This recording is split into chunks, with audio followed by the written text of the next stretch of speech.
তোমরা যারা physics lab করো এবং ল্যাব থেকে ডাটা নিয়ে গ্রাফ আঁকো, তোমরা পয়েন্টগুলোর মাঝখান দিয়ে আন্দাজে এমন একটি লাইন এঁকে ফেলো। কেউ হয়তো এভাবে আঁকো চোখের দেখায়, আবার কেউ হয়তো এভাবে। সমস্যা নেই, কিন্তু কেমন হতো যদি এই আন্দাজটাই আরেকটু সঠিকভাবে এবং মিনিমাম ভুলে করা যেত? খুব ভালোই হতো, তাই না? Sounds interesting? তো চলো শিখে ফেলি লাইনটি আঁকার দুটি উপায়। চলে যাও গুগল কোলাবে, খুলে ফেলো নিউ নোটবুক। তারপর এই পাইথন কোডটা এখানে লেখো, যেটা ভিডিও শেষে তোমাকে দিয়ে দেব। কিন্তু এই কোডটা আসলে করে কি? দেখো, একটি লাইনের ইকুয়েশন হলো y সমান mx প্লাস c, যেখানে m এবং c এর মান চেঞ্জ করলে লাইনটিও চেঞ্জ হয়ে যায়। তাহলে মিনিমাম ভুলের লাইন কোনটি?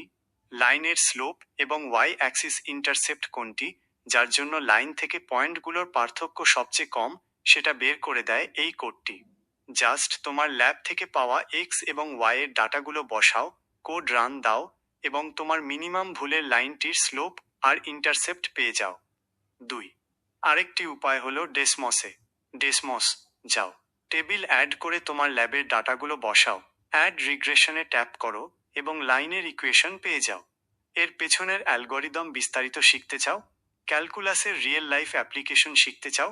মেশিন লার্নিংয়ের হাতেখড়ি করতে চাও? চলে যাও ভিডিওর নিচে বা কমেন্টে থাকা লিঙ্কটিতে। Stay with Salehin.